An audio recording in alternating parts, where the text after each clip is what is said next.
ஓம் சாந்தி 12/8/2024 சாக்கார முரளி. இன்று சிவ பகவான் கோருகிறார், இனிமையான குழந்தைகளே, இப்பொழுது வீட்டிற்கு திரும்பி செல்ல வேண்டும். ஆகையால் தந்தையை நினைவு செய்வதற்கான மற்றும் தன்னுடைய நடத்தையை மாற்றிக்கொள்வதற்கான முயற்சி செய்யுங்கள். கேள்வி: அஞ்ஞான தூக்கத்தில் தூங்க வைக்கக்கூடிய விஷயம் எது?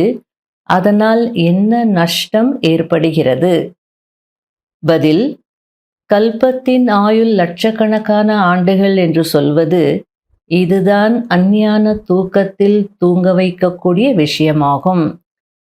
இதனால் ஞானக்கண் இல்லாதவர்களாக ஆகிவிட்டார்கள். வீடு மிக தொலைவில் இருப்பதாக நினைக்கிறார்கள். இங்கேயே லட்சக்கணக்கான ஆண்டுகள் சுக துக்கத்தின் பாகத்தை நடிக்க வேண்டும் என்ற விஷயம் புத்தியில் இருக்கிறது. ஆகையால் தூய்மையாகுவதற்கான முயற்சி செய்வதில்லை. இப்போது வீடு மிகவும் அருகில் இருக்கிறது என்பதை குழந்தைகளாகிய நீங்கள் அறிவீர்கள். இப்பொழுது நாம் முயற்சி செய்து கர்மாதீத நிலை அடைய வேண்டும். ஓம் சாந்தி. இனிமேலும் இனிமையான குழந்தைகளுக்கு தந்தை இப்பொழுது வீட்டின் நினைவை ஏற்படுத்தி இருக்கிறார். பக்தி மார்க்கத்திலும் வீட்டை நினைவு செய்கிறார்கள்.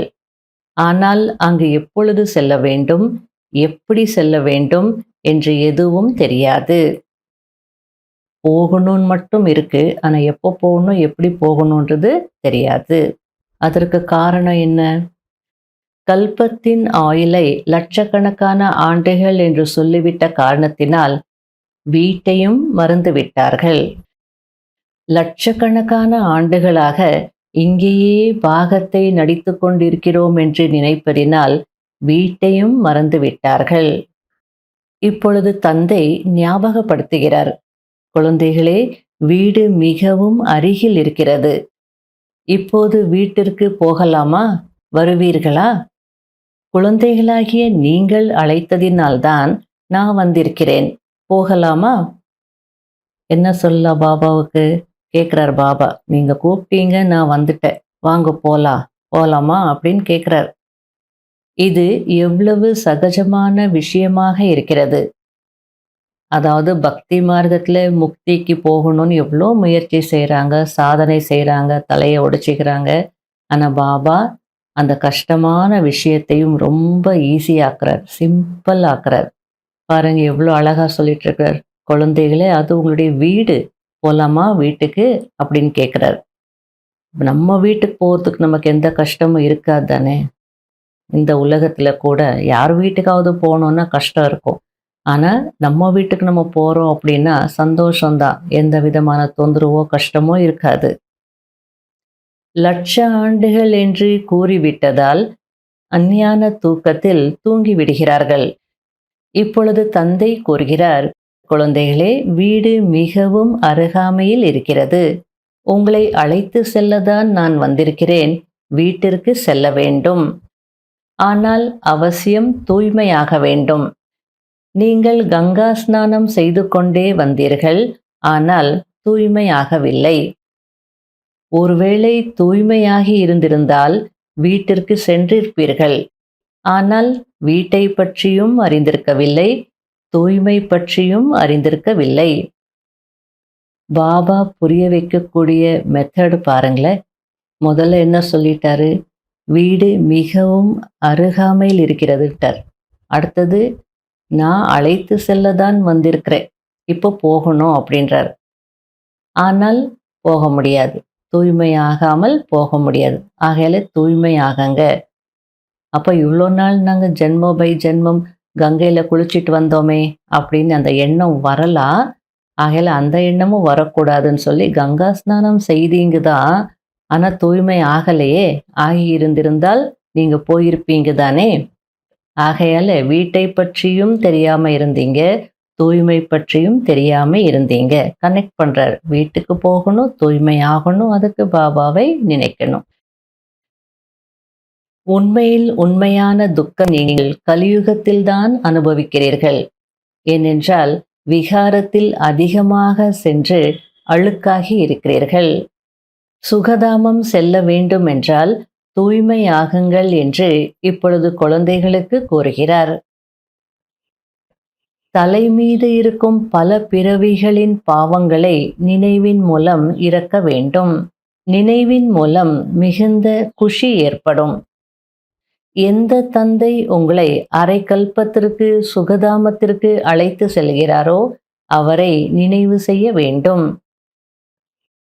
நீங்கள் இதுபோல் ஆக வேண்டும் என்றால், அதாவது லக்ஷ்மி நாராயணன் போல் ஆக வேண்டும் என்றால், ஒன்று தூய்மையாகுங்கள் மற்றும் நடத்தைகளை மாற்றிக்கொள்ளுங்கள் என்று தந்தை கூறுகிறார். இந்த 5 விகாரங்கள் மிக கொடிய பூதங்களாகும். இவை அனைத்தையும் விட்டுவிட வேண்டும். எப்படி காமத்தை விடுவது கடினமோ அதே போன்று பேராசையை விடுவதும் கடினமாகும்.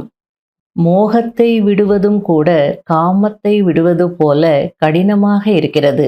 விடுவதே இல்லை. காமத்தை கூட விட்டுடலாம். ஆனா மோகம் அப்படின்றது உள்ளுக்குள்ளே இருக்கக்கூடிய பிணைப்பு கயிறுகள், அது அவ்வளவு ஈஸியா கட் ஆகாது. அதனால விட முடியறதில்ல அப்படின்றார். தந்தை கூறுகிறார், எதுவரை நான் இருப்பேனோ அதுவரை நீங்கள் முயற்சி செய்து கொண்டே இருங்கள். சரி, தந்தை எத்தனை ஆண்டுகள் இருப்பார்?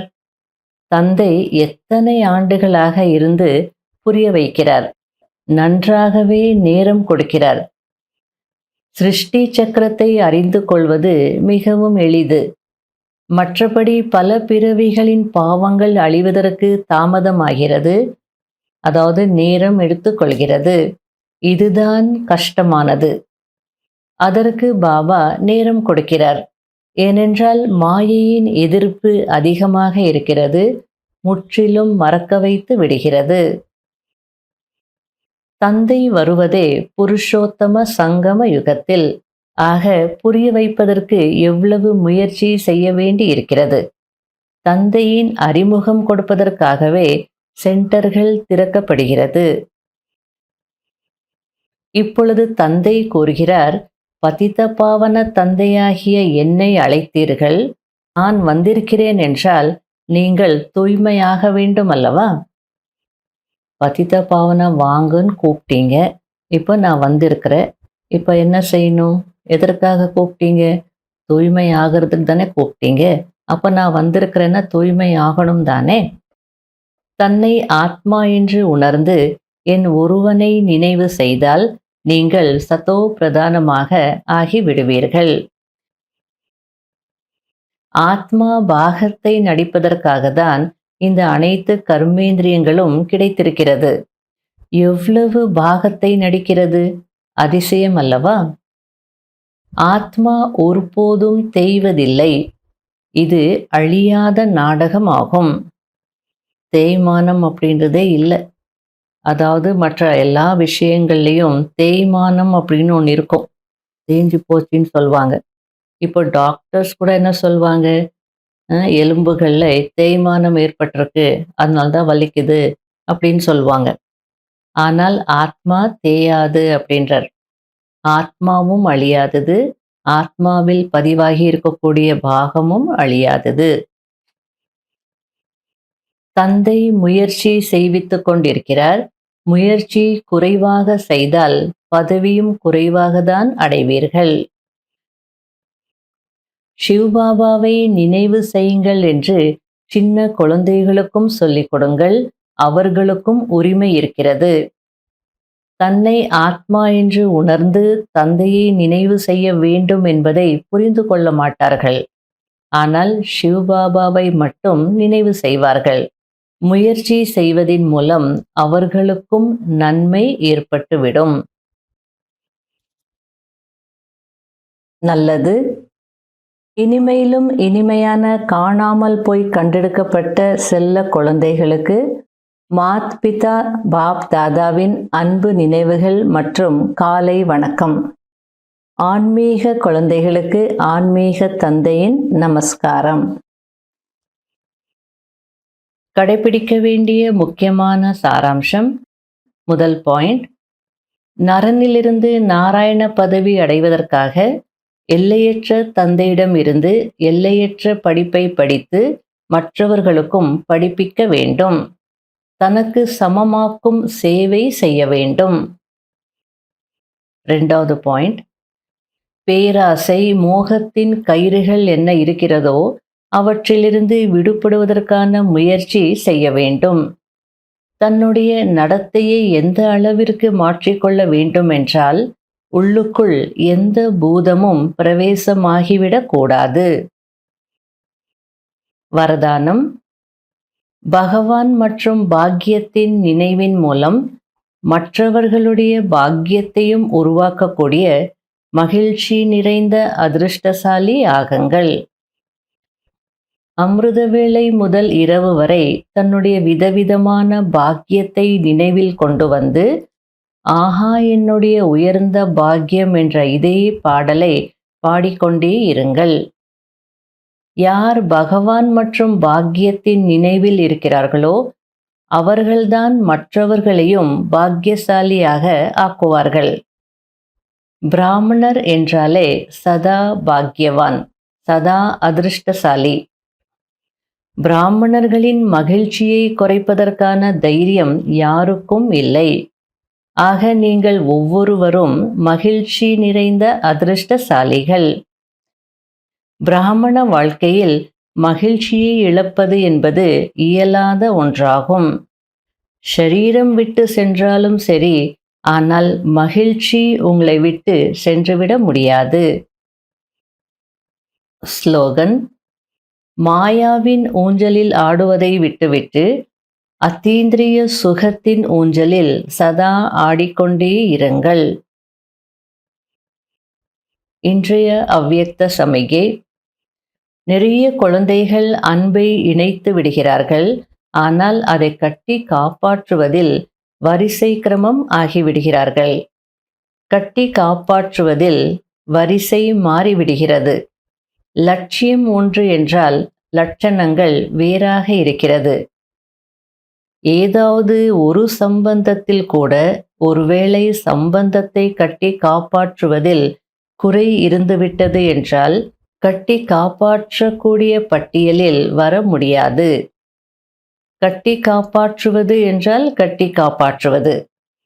எப்படிப்பட்ட பிரச்சனையாக இருந்தாலும் சரி, அதாவது மனதினுடையதாக இருந்தாலும் சரி, உடலினுடையதாக இருந்தாலும் சரி, தொடர்பினுடையதாக இருந்தாலும் சரி, எந்த ஆத்மாவும் எண்ண அளவில் கூட நினைவிற்கு வரக்கூடாது. ஒவ்வொரு விஷயத்திலும் முதலில் தந்தைதான் நினைவிற்கு வர வேண்டும்.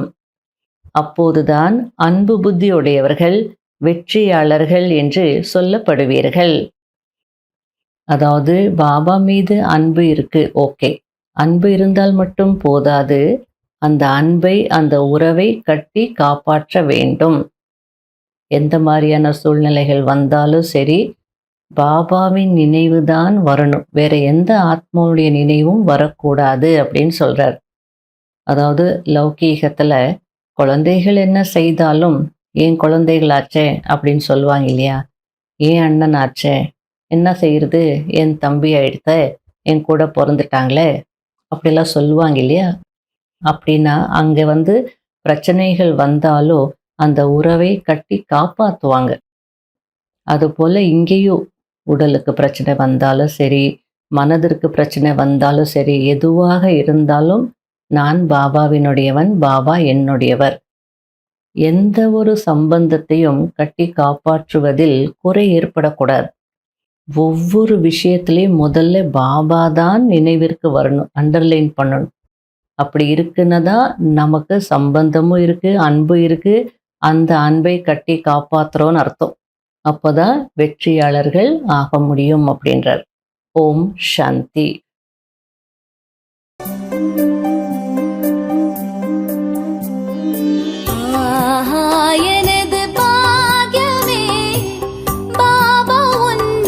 கிடைத்ததே ஆஹா எனது பாக்கியமே, பாபா உன் அன்பு கிடைத்ததே.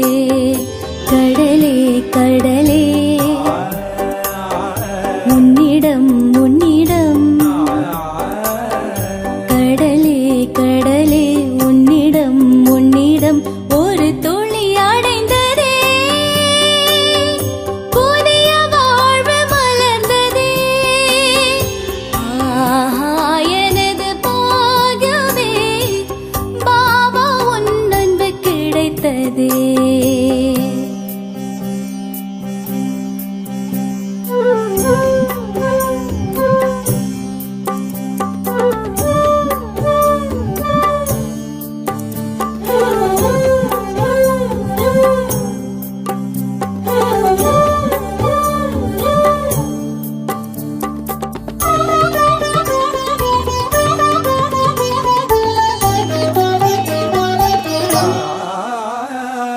உன்னை சந்தித்ததால் வாழ்க்கையில் பரமானந்தம் அடைந்தேனே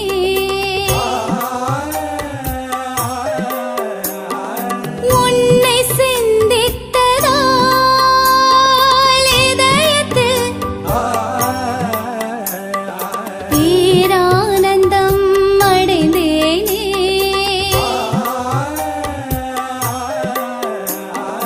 அன்பின் தீபம் நீ ஏற்றினாய் ஒளியானதே என் வாழ்க்கையே கடலே கடலே